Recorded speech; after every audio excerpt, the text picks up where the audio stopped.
Tonight, a story of inspiration and hope during this pandemic. A Pensacola mother is back home tonight. She survived a month-long battle with COVID-19 and beat the odds to do it.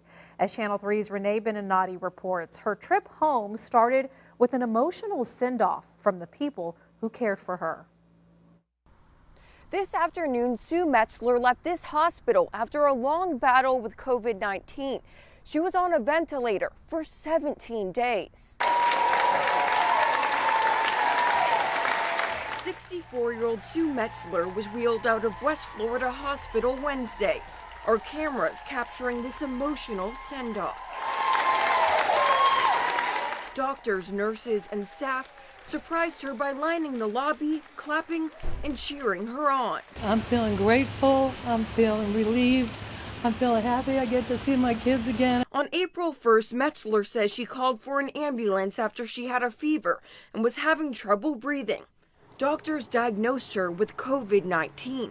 Metzler tells me she has very little, if any, memory of what she went through the past month. I think I vaguely remember being in one of the rooms down in the ER, getting a CT, and that's pretty much it.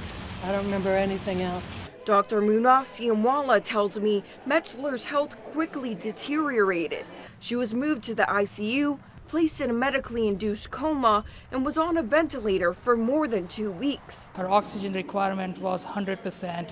So that's when we thought, this might be end of her. When someone is on a ventilator settings this high, the mortality can be over 90 to 95%.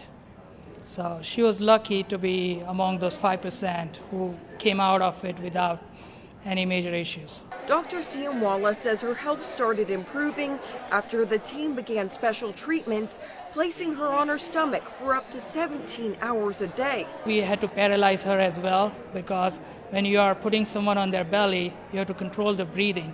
So you have to keep them paralyzed for a few days until they start getting better. Metzler did.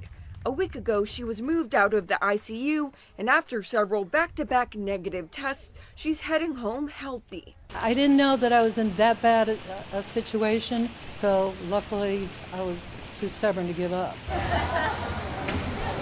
She was greeted with hugs from her children, Alexis and Brian, who hadn't seen their mom since she was admitted 4 weeks ago.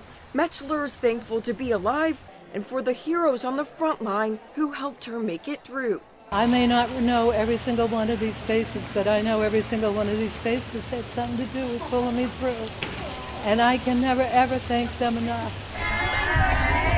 We'll definitely never forget you.